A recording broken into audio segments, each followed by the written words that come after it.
Reassessed to 0. The email subject line was only 5 words. Your value has been reassessed. My stomach tightened, not because of the words themselves, but because of who sent them. Her. My wife's sister. The CEO. The irony wasn't lost on me. A decade of my life poured into building this company, its systems, its partnerships, its quiet scaffolding of influence. And the notice of my erasure arrived like an invoice. No ceremony, no hesitation, just a judgment rendered in the sterile glow of corporate detachment. But what chilled me wasn't the firing. I'd seen it coming in the way her eyes lingered too long in meetings, the subtle tightening of her jaw when she thought no one was watching. It was personal, not professional. The message ended with a single line, effective immediately. My phone buzzed, a call, unfamiliar number. When I answered, I heard my father-in-law's voice, sharp and ragged from an ocean away. "Tell me this is a mistake. Tell me she didn't fire you." I said nothing. The silence was enough. His breath fractured on the other end, and then the line went dead. I sat in my office, no, not mine anymore, and watched as the walls themselves seemed to close in. Not with panic, not with despair, but with a cold, hollow calculation. They thought I was finished, but they had underestimated me. And in this world, underestimation is fatal. I replayed the last few months in my mind, rewinding the scenes like a forensic analyst studying a crime. Because that's what this was, a crime wrapped in a corporate memo. The small changes, the strange shifts, my wife's distracted laughter at her phone late at night, the way her sister's name would flash across the screen. Excuses piled up like discarded receipts, harmless on the surface, damning in accumulation. I wanted to dismiss it, family, business, stress. But the gut knows before the mind admits. I remembered a board dinner 6 weeks ago. Her hand brushed mine under the table, a subtle reassurance. But across the table, her sister's eyes met mine, lingering. Not flirtation, not rivalry, something sharper, a blade hidden in civility. And then there was the contract. Buried in the legal fog of our funding covenant was a clause I had written myself years ago, a protective measure, a poison pill. If I were removed without cause, the lead investor had the right to trigger a $45 million clawback, an insurance policy everyone forgot, except me. I hadn't spoken of it in years, not to my wife, not to her sister, especially not to her sister. And yet, here I was, fired. The only way this made sense was betrayal deeper than I wanted to imagine. My wife, her sister, aligning against me. A union hidden beneath strategy. My heart told me one thing. My mind refused to believe it. But disbelief is just a luxury of the weak. So I began to plan. I moved carefully. No confrontations, no accusations, just quiet steps toward the truth. First, her phone records. I didn't need to hack. I had written the architecture that tracked our company devices. I simply pulled the metadata. Calls at 2 a.m., her sister's number, hundreds of minutes in the dark hours when I slept beside her. Second, the travel logs, cross-referencing corporate card usage and flight manifests. My wife claimed business retreats, conferences, wellness weekends. But the records told a different story. Same destinations, same hotels, same dates as her sister. Third, the DNA test. The one thing I swore I would never need. My daughter, my light. I swabbed her cheek while she slept, the innocence of her breathing stabbing deeper than any knife. When the lab sent back the envelope, I let it sit on my desk for 3 days. I didn't open it, not yet.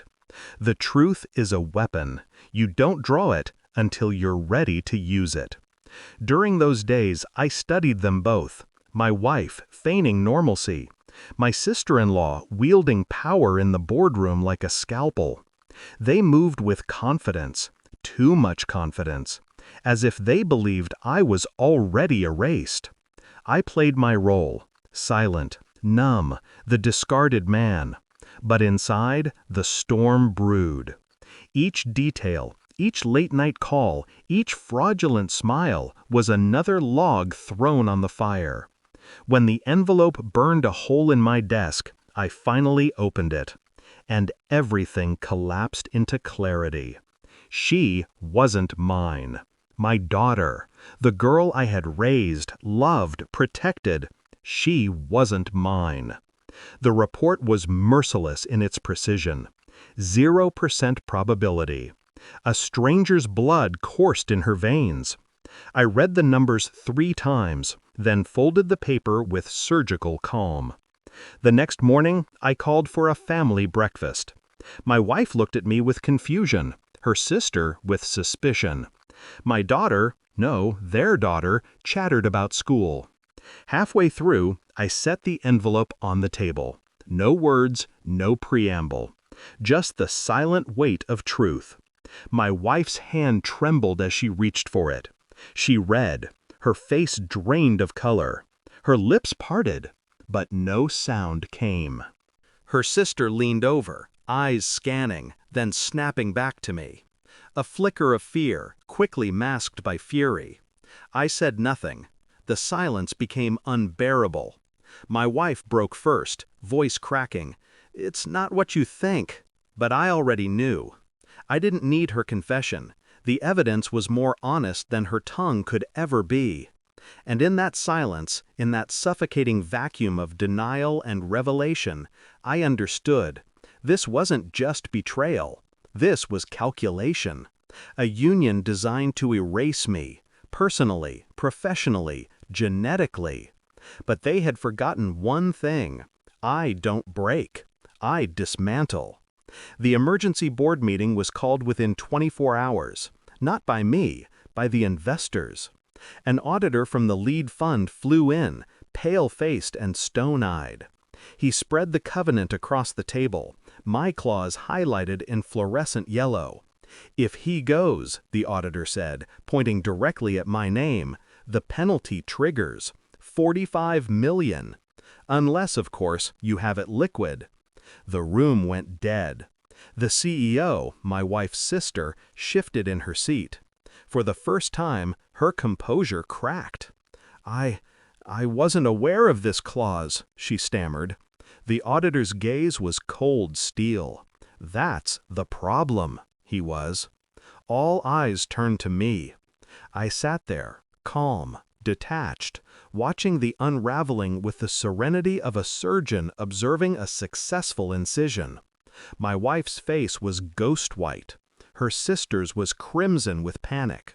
The board whispered among themselves, dread spreading like contagion.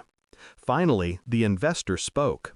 "Do you have the money, or should we just take the keys?" The words hung in the air like a guillotine. I leaned back, letting the silence stretch, letting them feel the abyss. Then, with surgical precision, I delivered my verdict. "You reassessed my value to 0, I said, voice low, steady. "Now the market has reassessed yours." Her eyes widened, breath shallow. She knew in that instant she wasn't just losing me, she was losing everything. I didn't shout, I didn't gloat. I simply stood, collected my papers, and walked out. The room crumbled behind me. I left them to choke on the ashes. The company, the family, the illusion of loyalty. I owed them nothing, not explanation, not forgiveness, not even rage. I had given my years, my trust, my bloodline. They had returned betrayal, calculation, deceit. Now the scales were balanced. As I stepped into the cold air outside the building, I realized something. I wasn't broken. I wasn't ruined. I was free. The truth had burned everything false to the ground, and in the ruins I found clarity. My daughter, no, not mine, would grow knowing the weight of their lies. The board would remember the cost of underestimating me. And they, the betrayers, would spend their days clawing through the wreckage I left behind. I didn't look back. Not at the office, not at them, not at the life I once thought was mine. Some things don't deserve a second glance. I walked away with nothing, and somehow that was everything.